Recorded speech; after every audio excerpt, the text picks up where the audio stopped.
जल से पतला कौन है,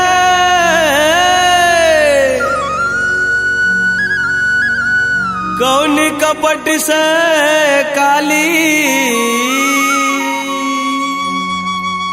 कौन सूरज से तेज है संगवारी,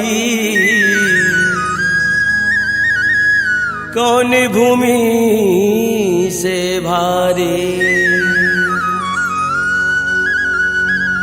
जल से पतला ज्ञान है, कपट का जल से काली,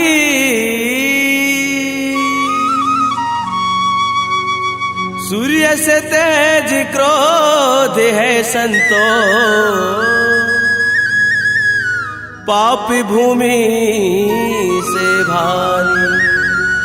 बोल परम पूज्य गुरु घासीदास बाबा की जय।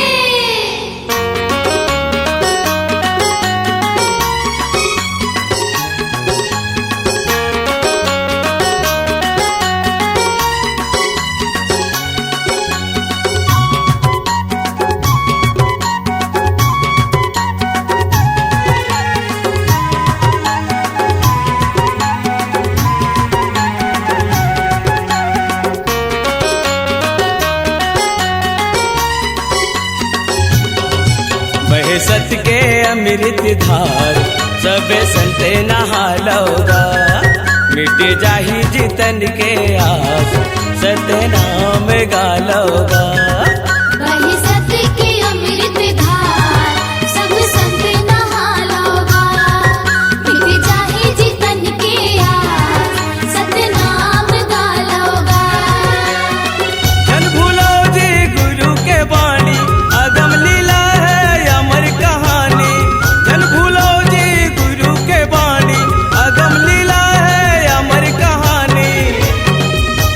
काया बना लोगा।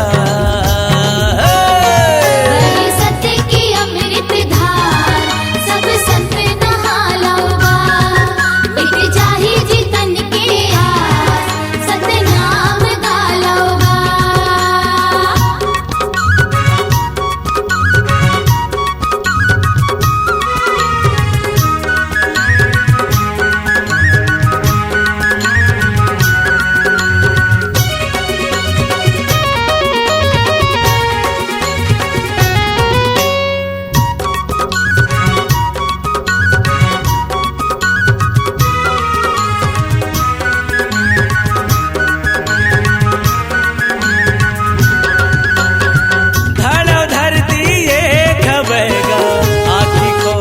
देख लो पांच तत्व से बने शरीरा, यही वो सब कुछ लिखा है।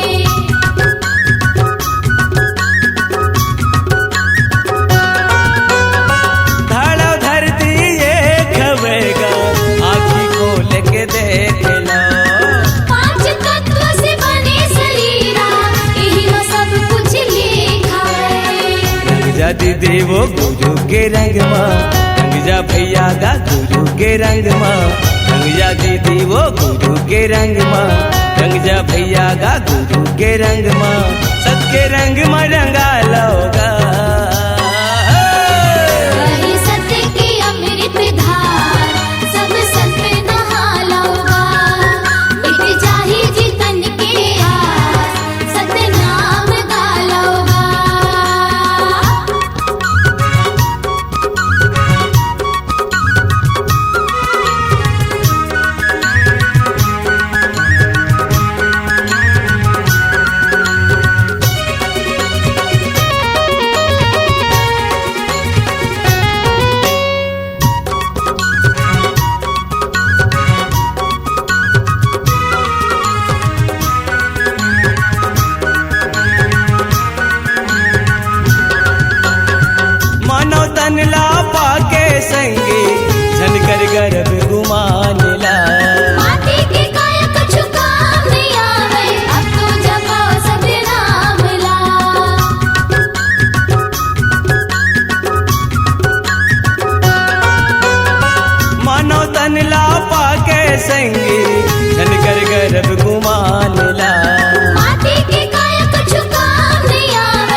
अमृत रस बरसे हृदय रस बर नैना तरसे टप टप अमृत रस बरसे हृदय रस बर नैना तरसे तू हर भाग जगा लोगा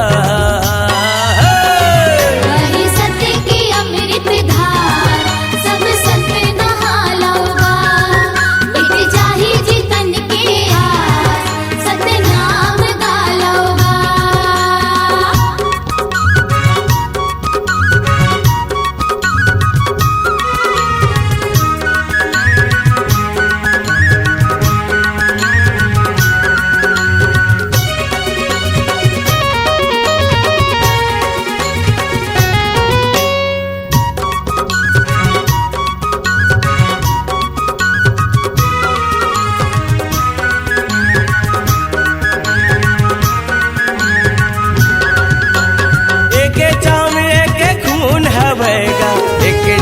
बोली भाता कौन ब्राह्मण क्षत्रिय वैश्य हावे कौन हावे जी शूद्र